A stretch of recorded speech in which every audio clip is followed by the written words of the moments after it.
C'est ici, au bout de la vallée de l'Arve, qu'une partie des déchets de l'incinérateur de Bellegarde est acheminée toutes les semaines. L'interdépannage va durer encore 6 mois, le temps des travaux de rénovation du sidéphage situé dans l'Ain.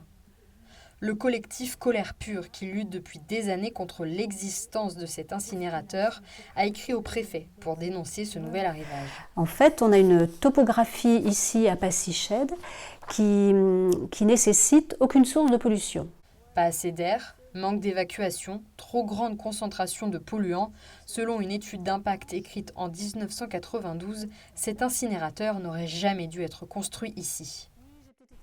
Donc, c'est pas qu'on veut donner nos déchets ailleurs, mais c'est qu'en fait, il faut limiter le plus possible. Donc, si on veut limiter le plus possible, et nous avons une zone qui est soumise à un PPA, donc un plan de protection de l'atmosphère, ce n'est pas pour rajouter des ordures qui viennent d'autres endroits. Donc on nous dit que ça va être en remplacement, que ces ordures ménagères vont être en remplacement, mais on verra. On verra en 2021, en 2022, si en 2021 ils n'ont pas dépassé. En tout, 4 incinérateurs en Haute-Savoie se partagent les déchets du département.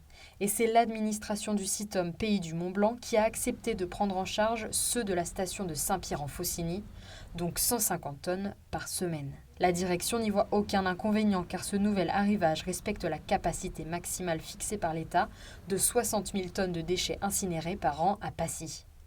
56 762 l'ont été en 2020.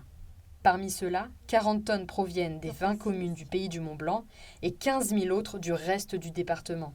Ceux qui auraient dû être incinérés à Bellegarde sont justement produits dans le département, stockés à Saint-Pierre-en-Faucigny. L'incinérateur traite des déchets qui proviennent effectivement de la station de Saint-Pierre-en-Faucigny. C'était des déchets qui originellement allaient jusqu'à Bellegarde et là, ils sont déjà à Saint-Pierre-en-Faucigny et ils arrivent sur l'incinérateur de Passy. C'était en 1995 qu'il a été mis en service. Nous n'étions absolument pas dans le même contexte politique. Donc il y a eu un choix. Je ne reviendrai pas dessus, ce sont mes prédécesseurs qui l'ont fait. La question de la fermeture de l'incinérateur revient régulièrement sur le devant de la scène. Elle n'est pas tranchée.